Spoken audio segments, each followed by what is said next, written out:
Hi, everyone. My name is Dr. Michael Wald, and you're listening to Ask the Blood Detective. For those of you that are new to my podcast, welcome. This is the first serious effort I've made to address long COVID. I'll also be discussing COVID-19, but I'll be focusing on how exactly does long COVID affect the body and many of the nutritional solutions. To begin with, you should know a little bit about me. I'll just give you about 20 seconds history. Number one, I'm a board-certified nutritionist, as well as being a dietitian and a certified nutrition specialist. I also have a master's degree in nutrition and a certification in sports nutrition. I should also mention that I have a book coming out at the end of 2024, possibly sooner, preliminarily titled The Long COVID Solution, Natural and Medical Treatments. So this show is not meant to insult your intelligence. It's actually got quite a lot of detail in it. Maybe too much detail for some of you, maybe not enough detail for others, but this show is meant to address both the average layperson and also medical health professionals and researchers. So I made it a point to discuss the underlying biochemical and nutritional mechanisms that COVID-19 and long COVID seem to play in the body, and natural solutions. And remember, if you reach a difficult to understand portion of this podcast, just simply rewind it. And the information that I'll be talking about here, of course, is not to be taken as medical advice. You have to see either a medical professional or a health professional with some expertise in COVID-19 and long COVID. So this information, again, is not to replace your current medical treatments if you do have either COVID-19 or long COVID, but is meant as educational and for those purposes only. I'd love to hear from you listeners regarding the content of this podcast, any questions you may have, criticisms, anything at all. You can email those to info@blooddetective.com. That's info@blooddetective.com. If you want to reach my office, you can call 914-552-1442. That's 914-552-1442. And for additional free content on COVID-19, long COVID, and virtually hundreds of other topics, you should go to my website, which is drmichaelwald.com. Okay, so let's get into long COVID and COVID-19. I've spent the last several years researching the ways in which COVID-19 and long COVID affect human beings, and was amazed to uncover an enormous amount of nutritional information that can be found in the various medical databases. One of them is called the Cochrane database, and the other, which I heavily rely upon, probably more than others, which is the National Library of Medicine, which is at pubmed.gov. There are so many positive nutrition articles for the treatments and or adjunctive treatments of COVID-19 and long COVID that I could never hope to read them all in this lifetime. And that's not an exaggeration. For my book, Long COVID, or the Long COVID Solution, which I'm working on currently, there are already hundreds of research articles referenced in that book. So look out for that book. And if you want to get on the waiting list for that book, again, email me at info@blooddetective.com. So I'm going to start with a class of nutrients known as nutraceuticals, because they've emerged as extremely useful compounds that might mitigate or attenuate not only COVID-19 symptoms, but long COVID symptoms by strengthening one's immune system in a variety of ways. And you need to understand that when I review these nutritional products, it's not enough that you take them from time to time. You need to take the right nutraceuticals at the right time, at the right doses. And there's a lot that goes into that. But again, we're going to cover that throughout this short series on long COVID, and also begin a practical discussion of nutritional supplementation right now. It's been known for many years that the regular consumption of various nutraceuticals such as amino acids, flavonoids, which are known as phytonutrients, curcumin is an example of a flavonoid or phytonutrient, as well as various vitamins and probiotics, and their use for not just the prevention of COVID-19 symptoms such as dry cough, pain, malaise, and fever, but also for reducing one's chances of contracting COVID-19 in the first place, reducing infection time, and improving recovery. And the same is true for both hospitalized patients and for those that are not hospitalized. So in other words, this nutraceutical approach does work. It just needs to be done right. It seems to help all phases of COVID-19 and quite amazing, even in my estimation, in terms of nutraceuticals' effects upon long COVID. So there are a few things you need to know in terms of the practical applications of nutraceuticals, because they possess both nutritional value and also they have medicinal properties. Nutraceuticals can aid in the treatment and the prevention of a variety of diseases, particularly diseases that involve inflammation and disturbed immune function. And there are many, many studies on the use of various nutraceuticals for improving longevity in general. So these nutraceuticals, again, vitamins, probiotics, polyunsaturated fatty acids like fish oil, various trace minerals like magnesium and zinc, and various medicinal plants have gained so much attention in this area. As I mentioned earlier, I could never read all of the articles available, but I certainly read several hundred of them, and I'm going to distill a lot of that information in this talk as we progress. So I've mentioned that regular consumption of these nutraceuticals is key because we want to keep blood concentrations as saturated as possible to prevent viral infections, to mitigate viral infections while managing the immune system. So whether we're talking about flavonoids, vitamins, amino acids, probiotics, we want to consider these nutrients both for the prevention of not just COVID-19 and long COVID, but many types of infections and not just viral infections. And in terms of the common symptoms of COVID-19, like I've mentioned, dry cough, fever, pain, malaise, these nutrients are extremely effective either by themselves in some cases and also as adjuncts to traditional medical treatments. So let's cover some basics, first of all, about the coronavirus pandemic, which all of us know emerged in the latter part of December 2019 and continues to be, and I imagine will continue to be, a massive health threat, not just in the United States, but globally for generations. I think that long COVID in particular is now or should be considered the new Lyme disease. So individuals that have been affected with SARS-CoV present early symptoms of dry cough, fever, shortness of breath, various heart rhythm abnormalities, and other symptoms include muscle pain, weakness, respiratory distress, and the infamous loss of taste and smell.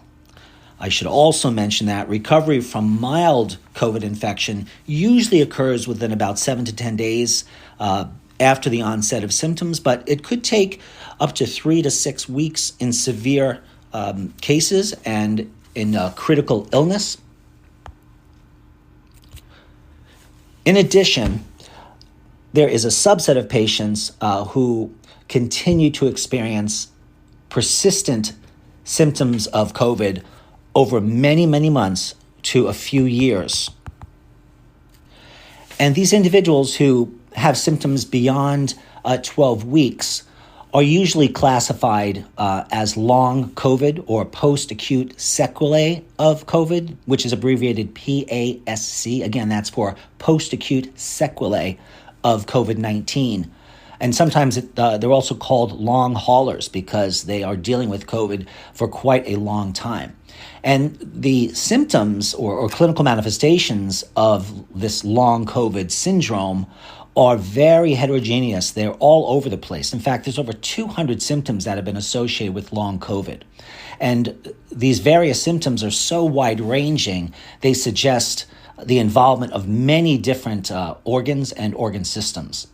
So we're talking about symptoms such as loss of memory, breathlessness, fatigue, headache, malaise, and cognitive impairment, which is mental, emotional impairment, thinking impairment, intelligence, memory, are very, very prevalent in long COVID sufferers. And this is not only now, but will continue to represent a major burden, both financially, economically, in terms of also production for the healthcare system, not to mention individuals, particularly affecting the low and middle income countries. And it is imperative that both the medical community and researchers, as well as the natural health community, develop and, of course, identify novel agents for the adjunctive treatment or direct treatment of not just COVID-19, but again, long COVID. This is absolutely crucial if we're going to seriously attempt to impact global mortality and morbidity. And that's what my focus has been. I suspected that long COVID early on would be a global crisis, and it is turning out to be true, and again, is not going anywhere anytime soon. But some of these novel agents include these nutraceuticals that I named when I opened the show, and there are many, many others, but I'll review as many of them as I can as we progress over today's hour-long show. We know that nutrition, whether it's diet or nutritional supplements, we know that they're required to run a variety of metabolic processes and to regulate and normalize body function. So any deficiencies of nutrients or insufficiencies, meaning you might have enough of a nutrient based on a blood test, but you might need a lot more than average to deal with, let's say, long COVID or COVID-19 infection and symptoms. And what is so amazing about nutraceuticals, again, for those of you just joining us, nutraceuticals is a generalized term for a variety of different types of nutritional compounds. And the use of nutraceuticals are known to help in the treatment and the prevention of a variety of diseases, all the common diseases you've ever heard of, including a myriad of autoimmune diseases, cardiovascular disease, diabetes, even arthritis and cancer. And we can add many different types of infections to that list. And when nutraceuticals are used correctly, the right types of nutraceuticals based on the individual's needs at the right doses, have several advantages in contrast to synthetic drugs. Now, I say that not because I'm anti-drug per se. If there was a magical drug that could make long COVID go away without causing long-term side effects, I would be all for that. But that hasn't happened, at least not yet. So I just want to stress just a fact that's biochemically true, and I'll give you a little bit of detail with this because some physicians that I've talked to that are unfamiliar with the chemistry of how various natural agents or nutraceuticals, vitamins, minerals, those sorts of things work, just don't understand why these natural substances are somehow safer than pharmaceuticals. In fact, many physicians untrained in nutrition are extremely hesitant to begin any nutrition in any of their clients. But nutraceuticals are typically derived from natural sources. And because they are from natural sources, they have a very good record of tolerability in people. They have a very low toxicity, an extremely good safety profile that we just don't see with synthetic medications for the most part. And I've read many studies, and my experience has shown me that natural products imbibe certain physiochemical characteristics that are, I think, frankly, superior to synthetic compounds. And one of the reasons for that is that synthetic compounds have fewer what are known as aromatic rings and lower nitrogen content and increased oxygen content. And that contributes to a greater ability to engage biological targets. So what I'm saying here is that natural compounds are the ones that have fewer aromatic rings. Natural compounds have lower nitrogen content. Natural compounds have increased oxygen content, and that allows them to work more favorably and easily in a biological environment of a person, for example, with fewer side effects compared to synthetic compounds. So that's just a fact of chemistry. And it should be part of your consideration when you're choosing between medication treatments for COVID-19 and long COVID and natural treatments, or the combination. And I'm not supporting any particular one of those approaches because that would be most appropriate when I'm dealing with an individual patient. Some people come to me and they say, Dr. Wald, I do not want to take medications. I will only do nutrition. And then I have no choice but to do nutrition. And luckily, there's lots available in that category. And others say, Dr. Wald, I will do anything that you think is appropriate. I'll take medications. I'll do it with nutrition. And I usually do prefer the combination.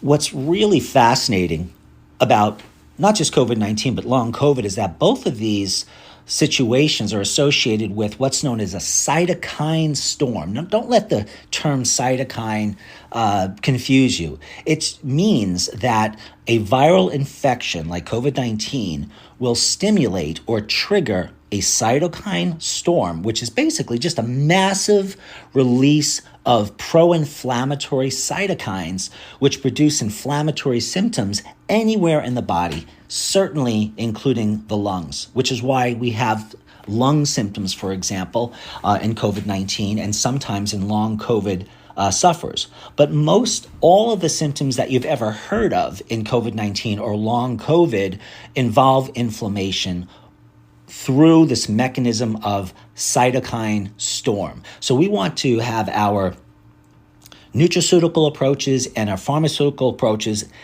minimally focusing on inflammation, as well as modifying immune function and other types of mechanisms, which I'll talk about very soon. Now, even though this conversation will be focusing in large part on various nutritional products or nutraceuticals for long COVID and COVID-19, I will tell you from my experience that many patients who have long COVID and the worst courses of COVID-19 seem to be overall malnourished, even those patients of mine that are obese, which may sound like a contraindication, or say a contradiction, I meant to say, because people will look at those of us that are overweight and assume that they have too much nutrition in a sense because they may eat too much, which of course is a fallacy. Most people who are overweight actually eat less than people who are thinner.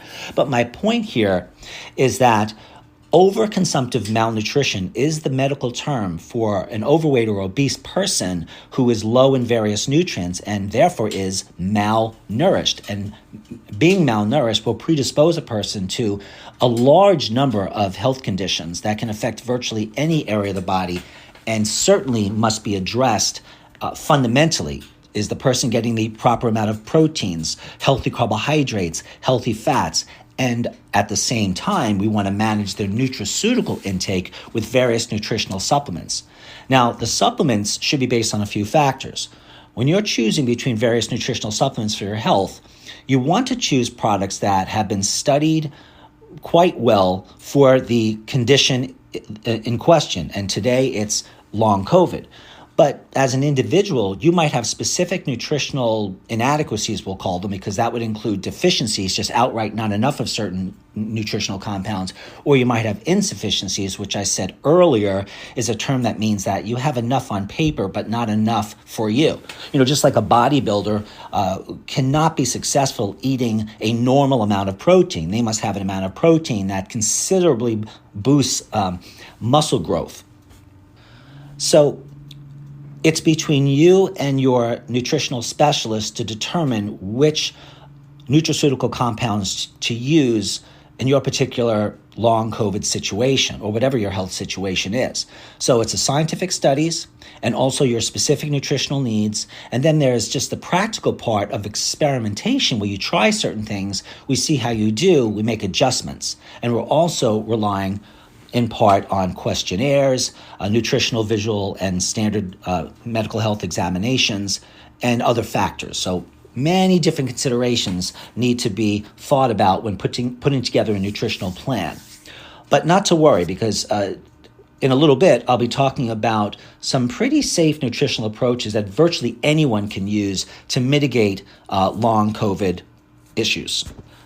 I think it's important, though, to understand a little bit more about what's happening in the body with these various symptoms, because if we know something about that, and if you know, the listeners, something about how various symptoms are produced in your body, you will know something about whether or not there's nutrition that can mitigate those specific physiological problems. For example, the body's immune response, if it's low, will allow for rapid replication of viral proteins in the body. And that rapid replication of viral proteins leads to common symptoms of COVID and long COVID, which include everything from a dry cough to pain, dyspnea, loss of appetite, malaise, and fever.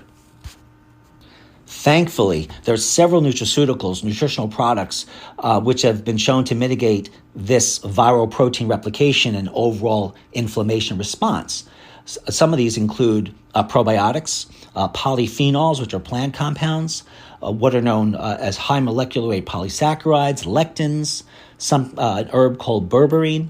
These all have been demonstrated in scientific studies to be protective agents against developing symptoms of COVID-19, mitigating those symptoms if they should show up, and reducing viral replications. So nutraceuticals show extremely promising prophylactic effects, which can reduce the burden of symptoms on the individual, not to mention the burden of COVID-19 and long COVID on the medical system. And then there are nutrients that most of us have heard about, like vitamin C, zinc, selenium, and vitamin A. And these have very strong potential to reduce the acute symptoms of COVID-19 by boosting the immune system or upregulating the immune system.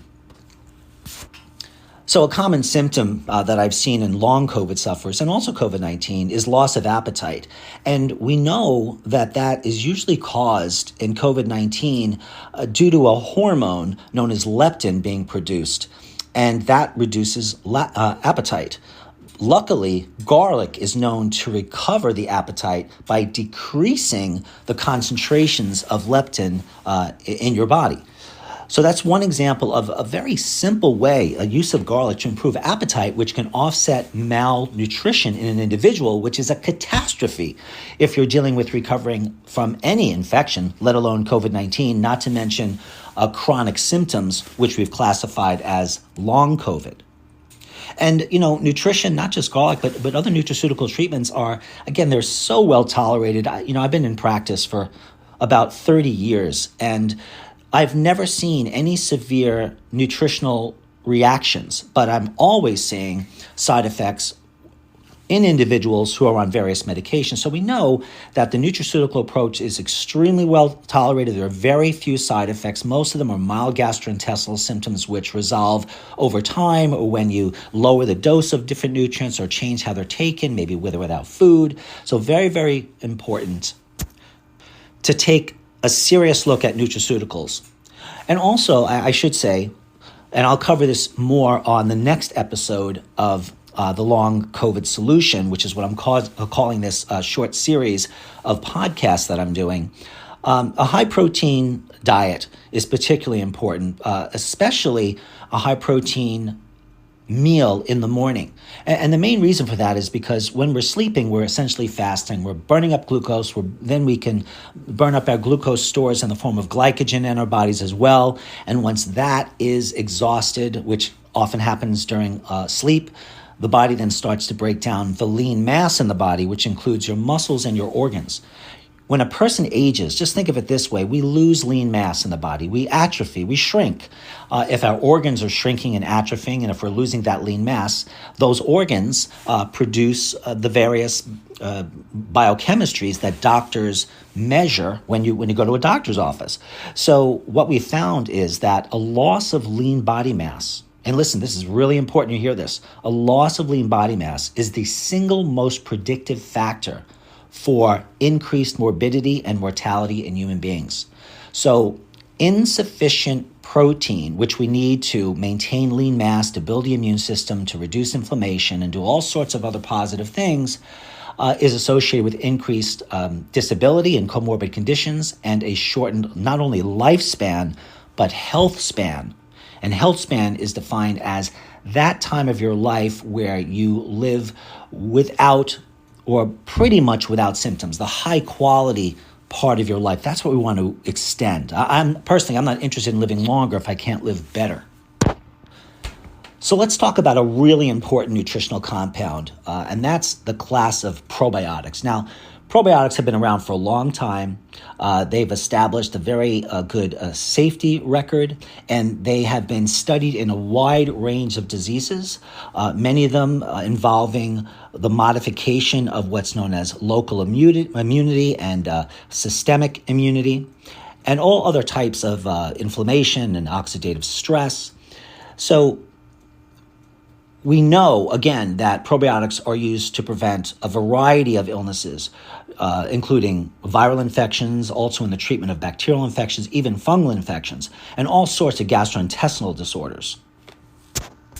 But you may not have known that probiotics also help to reset the intestinal tract immune system.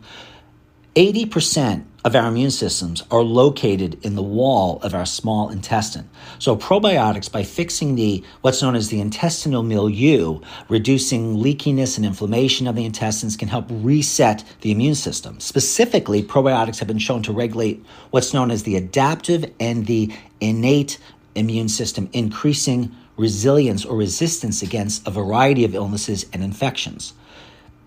And specifically, it's important to know that probiotics have been shown to modify specific key immune cells known as dendritic cells, macrophages, as well as B and T cells. So this is not an unstudied area. It's received a tremendous amount of attention over the last few decades, and probiotics certainly are far safer than many medications used in COVID-19 or long COVID currently. So once again, by helping to boost the immune system, we help reduce the effects of various infectious agents in the body, whether they're viral or whether they're bacterial. And this is a real breakthrough as far as I'm concerned, and why probiotics are so underutilized in medicine. Well, I do actually understand why that is. I did go to medical school. I decided not to get a license to practice medicine, but what I learned is nothing in terms of probiotics in medical school. The term was not even mentioned one time. So probiotics should be used in COVID-19 and long COVID. It mitigates symptoms. It helps to manage immune issues, but it should not only be taken by itself. We also want to consider vitamin D. So we know that vitamin D, we've known this for a long time, that it stimulates what's known as innate immunity. It modifies what's known as acquired immunity, which shows up and helps diseases such as severe as tuberculosis and a variety of acute respiratory tract infections. And that's because the cells of the airway, they have vitamin D receptors, and that's where vitamin D kind of latches into these receptors, enabling vitamin D to stimulate its various protective functions against a long list of pathogens, which include COVID-19, and also mitigate long COVID symptoms. So we know that vitamin D targets what are known as signaling pathways in the airway, reducing inflammation.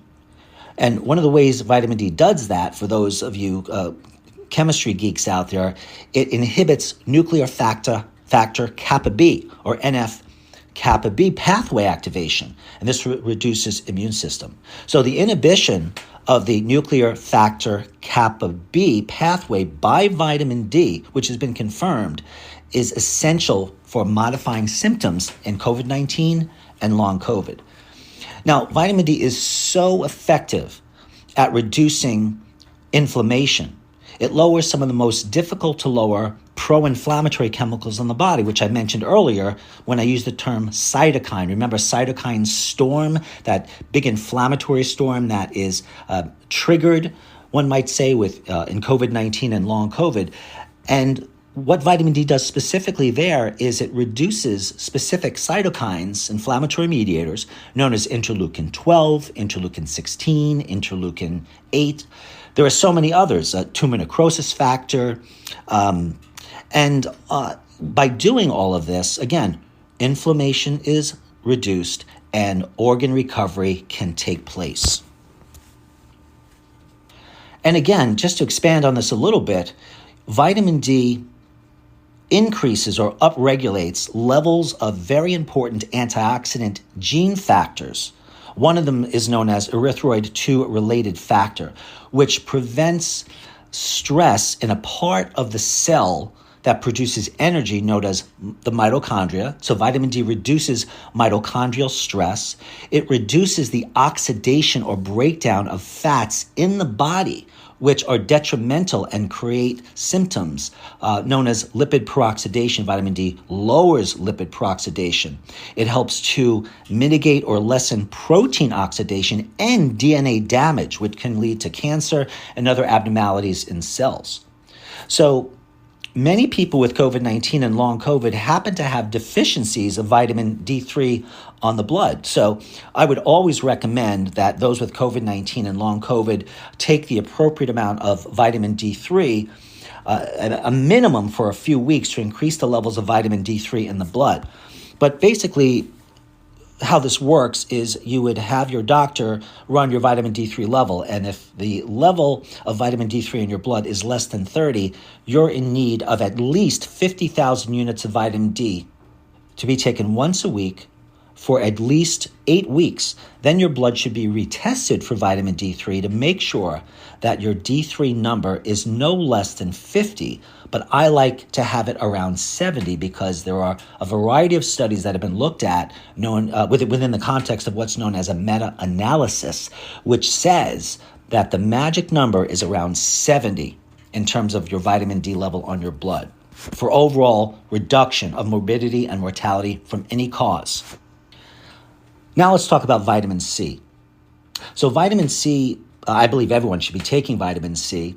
And how I determine how much vitamin C a person needs is sometimes I'll measure blood levels of vitamin C, but I like urine levels because if the body is fully saturated with C or slightly oversaturated, it will spill vitamin C in the urine. So any amount of vitamin C in the urine usually means that the body is fully saturated with vitamin C. And that's a rare thing. I don't see many people fully saturated with vitamin C. So they're already more susceptible to all-cause morbidity and mortality because vitamin C is involved in so many healthful reactions. But my research and clinical experience has taught me that vitamin C is an essential adjunctive therapy for not just the amelioration of COVID-19, but also the prevention of it and for its beneficial effects on recovery, lessening symptoms and rate of sickness of long COVID. And one of the reasons for that, or several reasons for that actually, is that vitamin C possesses very potent antioxidant abilities and functions. It's an anti-inflammatory. It modifies the immune system. So this is a key factor in lessening long COVID and acute and other chronic forms of COVID-19. For example, vitamin C inhibits various forms of what's known as T-cell apoptosis and drastically reduces the levels of harmful inflammatory mediators known as C-reactive protein and interleukin-6. So vitamin C, by downregulating or reducing interleukin-6 and C-reactive protein, helps T cells work better in the body, and we need T cells to fight COVID-19 and long COVID. There was a recent clinical trial that I read that showed that the patients in this trial with COVID-19 had 5-fold less vitamin C in their blood compared to healthy volunteers. I like to have levels of vitamin C in the blood 2 to 4 or even 5 times higher than average or normal, because the normal levels of vitamin C, or what's considered normal levels on a blood test, is the minimum amount of vitamin C we need for survival. It's not an optimal amount of vitamin C to deal with any additional stresses, let alone COVID-19 and long COVID. So the amount of vitamin C a person needs is going to vary, but I think at least 1,000 milligrams a few times a day is minimum, but testing helps to figure that out. And now if you combine vitamin C with vitamin A and also a B complex plus vitamin D, you're going to reduce, statistically speaking, COVID-19 symptoms. You'll improve recovery, and the information is not all in yet, but this might offset one's risk of developing long COVID over time. And again, for you biochemistry nerds out there, I'm one of them. Among the different inflammatory cytokines that we've talked about, those pro-inflammatory compounds, vitamin C specifically reduces tumor necrosis factor alpha, interleukin 6, C-reactive protein, and a variety of other inflammatory mediators. So vitamin C has got to be a part of your plan, your health plan, unless you have a genetic condition or acquired condition known as G6PD deficiency. I'll say that again, G6PD deficiency. Glucose 6-phosphate dehydrogenase deficiency. If you don't have enough of that enzyme, when you take large doses of vitamin C, it could damage your red blood cells, meaning break down some of the cell membranes of your red blood cells, causing what's known as a hemolytic crisis. So, these nutrients are very, very safe, but they, every natural compound, even water at one dose or another, can be harmful. So you want to get guidance when you're beginning these sorts of therapies. So just a quick introduction for those of you just joining us. Thank you for being here. We're talking about the long COVID solutions. This is episode number 1 in a series of long COVID solution podcasts that I'll be doing that cover all aspects of not just COVID-19, but long COVID, and all of this information and more you will find in my upcoming book that'll be coming out mid to late 2024 called The Long COVID Solution, Natural Remedies. And you can reach me with your comments, questions, and show ideas at the following email, which is info@blooddetective.com. info@blooddetective.com. You can reach me at 914-552-1442. And you can check out my website for additional free content. There's videos, all sorts of great content under the video section, under the podcast section, and you can use the search bar on the homepage to look up, practically anything. If you do not find something you want on my website, just send me an email, and if I have it, I will give you some guidance in that area. Another nutraceutical is zinc. Now, zinc has a wide breadth of biological functions in the body, and at last count, I think zinc is involved in something close to about 200 different enzymatic processes in the body. And that means that there's a lot of processes in the body that depend on zinc to happen. So all these healing reactions must have adequate zinc. Zinc helps DNA synthesis, which is a favorable thing for our immune systems and just cellular health overall. It also improves what's known as RNA transcription, and that helps to build various soft tissues in the body. Most people seem to know that zinc is an immune modifier. They'll take for example, zinc gluconate lozenges or zinc picolinate or zinc citrate or other forms of zinc internally, which have been shown to have very strong, not just antioxidant effects, but very strong antiviral effects. And interestingly, and I'll discuss this more when we talk about the mental, emotional, or brain effects of long COVID, zinc is the most abundant mineral in the brain, and it's needed to maintain and establish what's known as neuroplasticity. Neuroplasticity is a term that refers to the ability of the brain and the rest of the nervous system to repair itself in the face of various insults like COVID-19. Many studies have demonstrated that zinc is very safe and could potentially enhance the efficacy of other treatment modalities, such as hydroxychloroquine, which is under investigation currently, and probably metformin and probably steroids as well.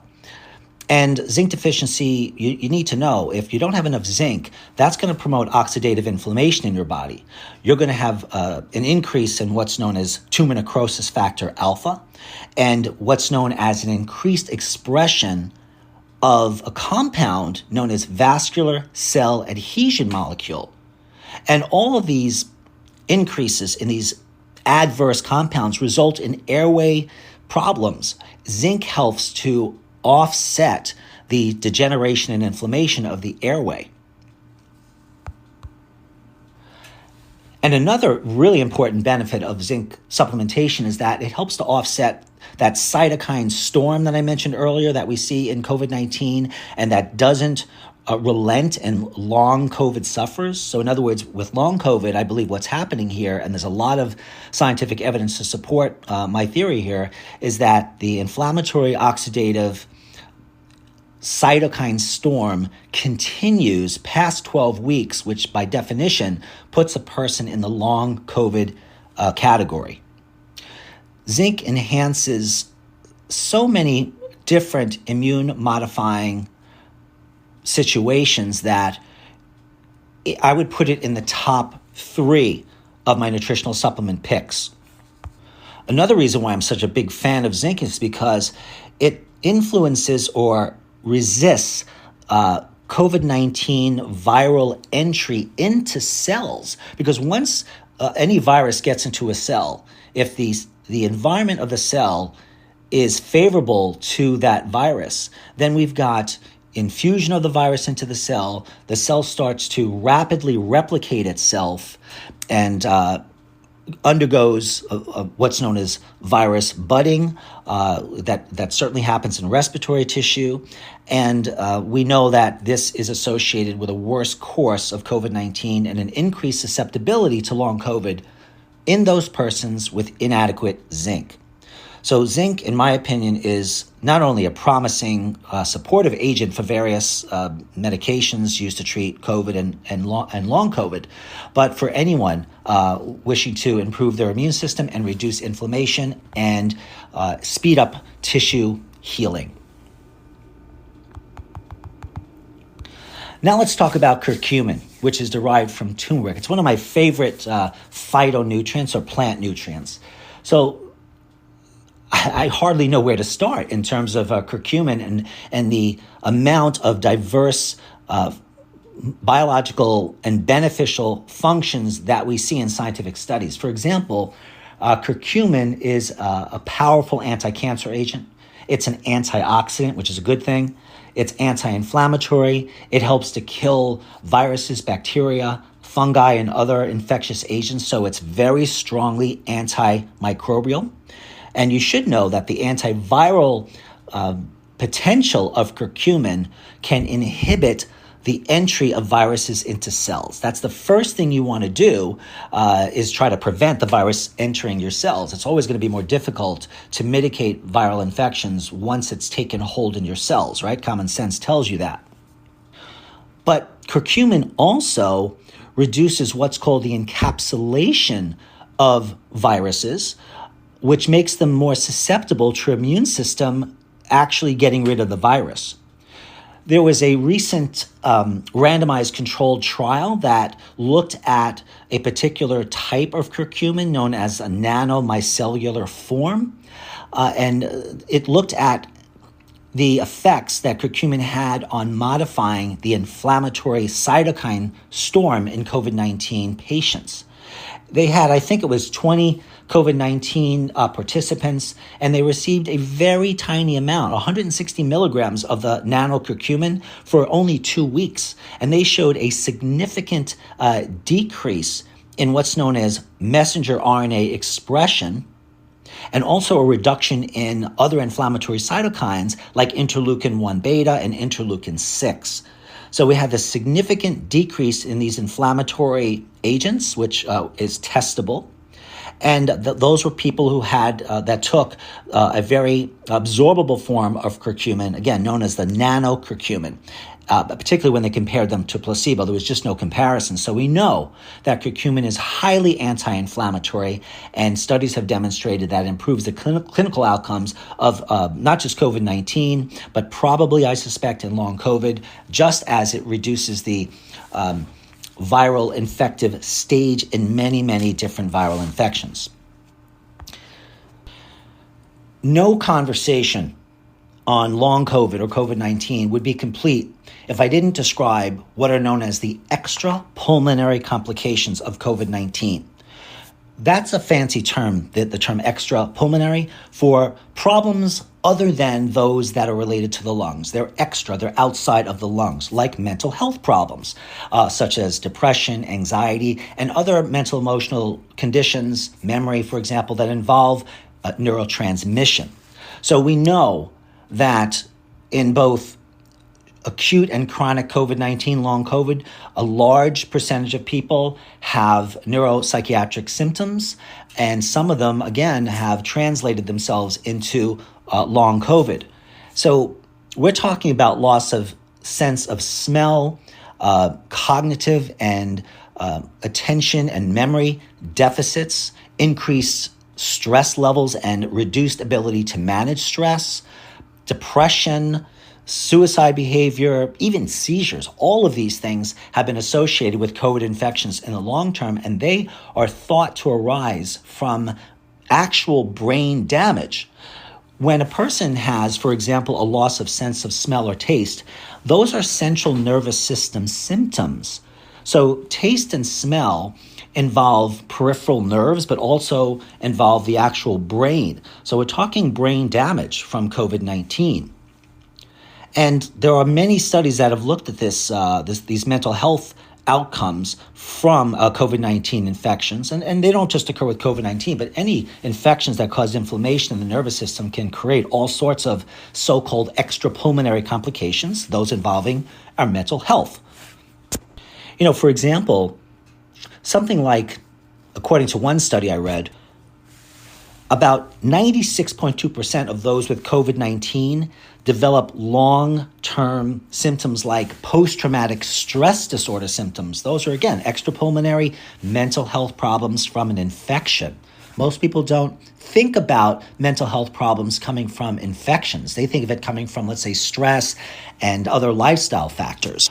So there is absolutely no doubt, and my extensive research has demonstrated this for me, which I'll outline in my book that's coming out late 2024 called The Long COVID Solution, Natural Remedies, that there are many individuals that not only have this post-traumatic stress disorder, but they have other mental health disorders that are not being recognized as being caused from COVID-19.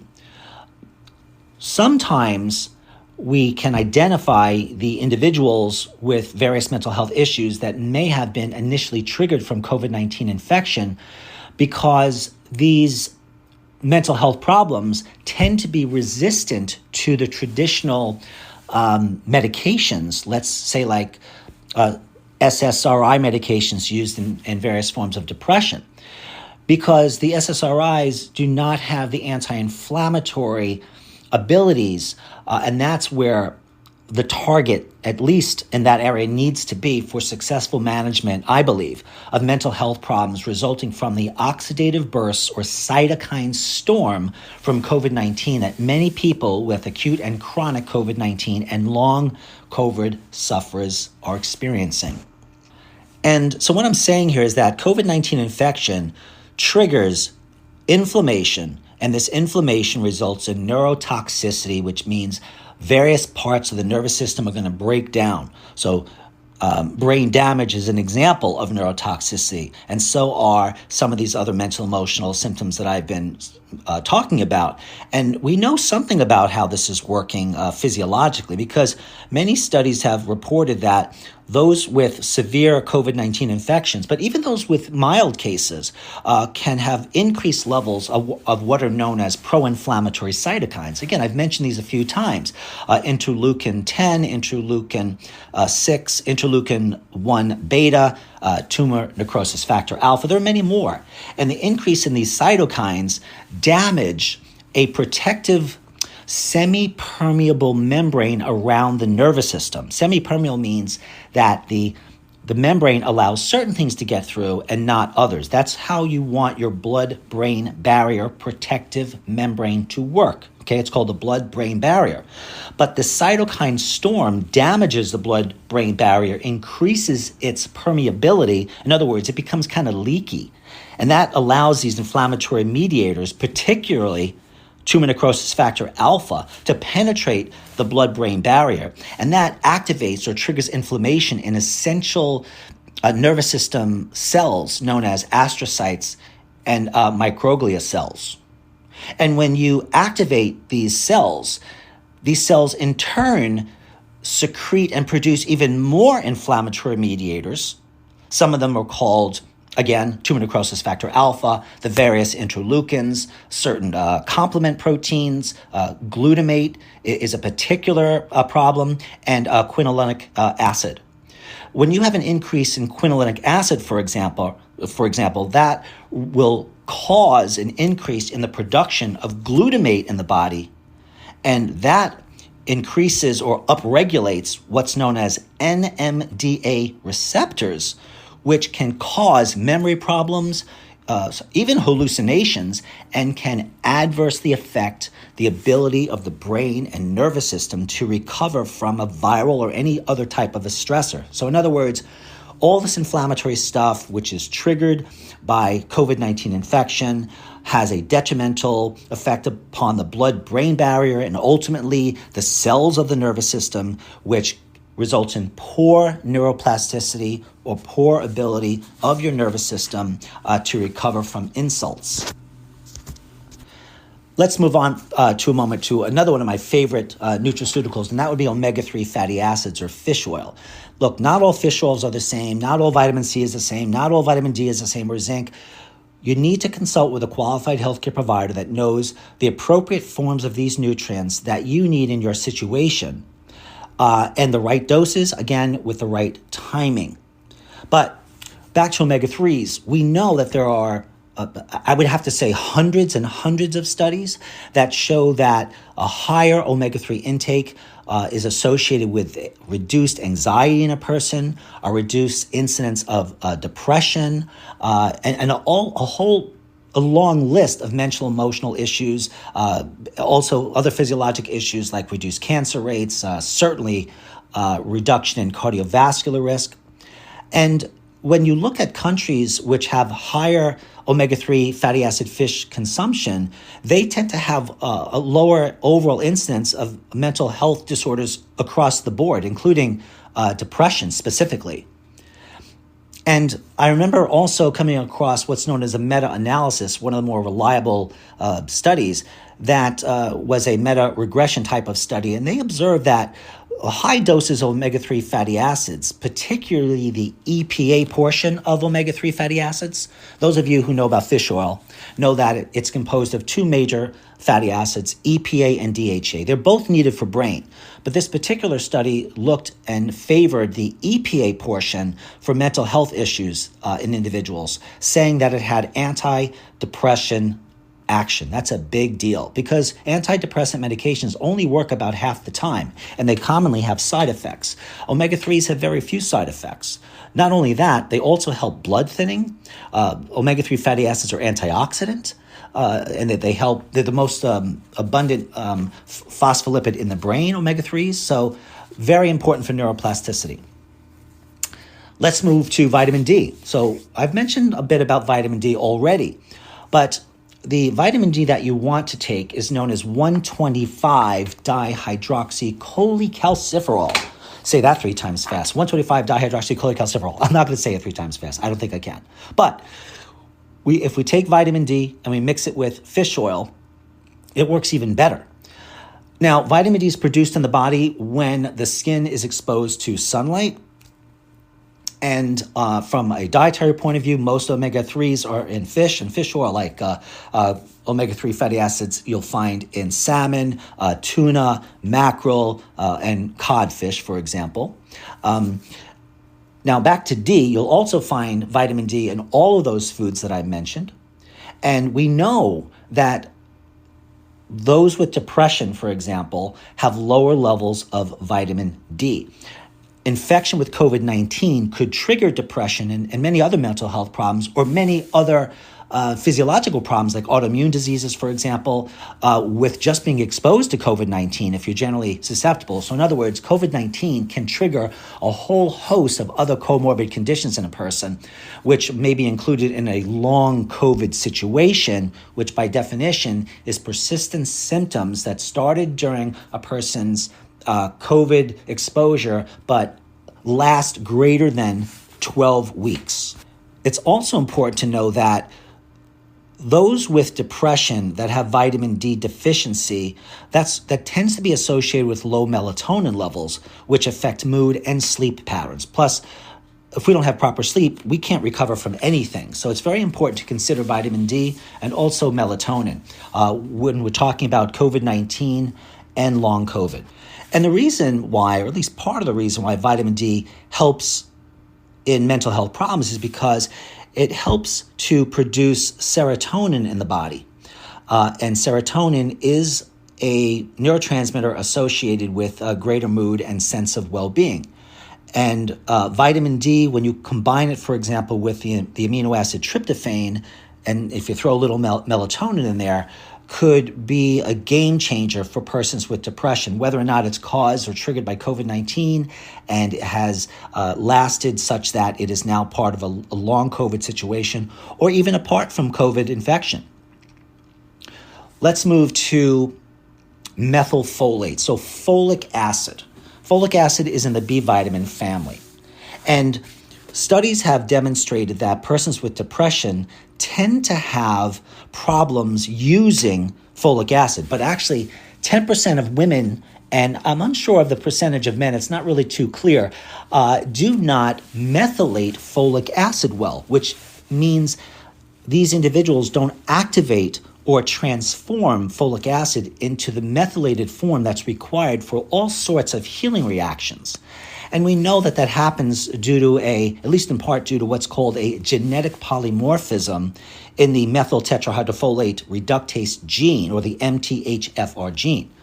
So this gene can be downregulated in viral infections like COVID-19, which means the person is not going to activate their folic acid, and all of the different ways in which folic acid can help us, for example, by promoting serotonin secretion and production, which helps mood, behavior, and all sorts of psychological issues, is and will commonly be affected.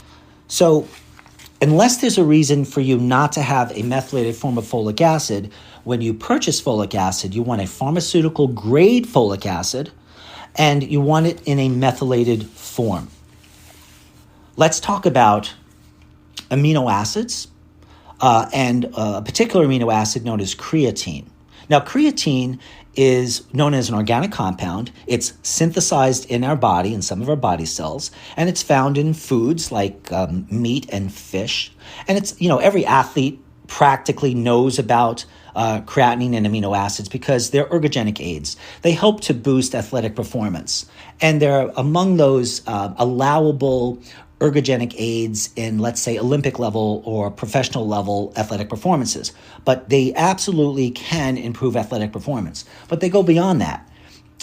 Many of these amino acids, particularly creatine, reduce the production of inflammatory reactive oxygen species. So reactive oxygen species are the things that antioxidants manage in the body. So too many reactive oxygen species react and trigger inflammatory degenerative processes in the body.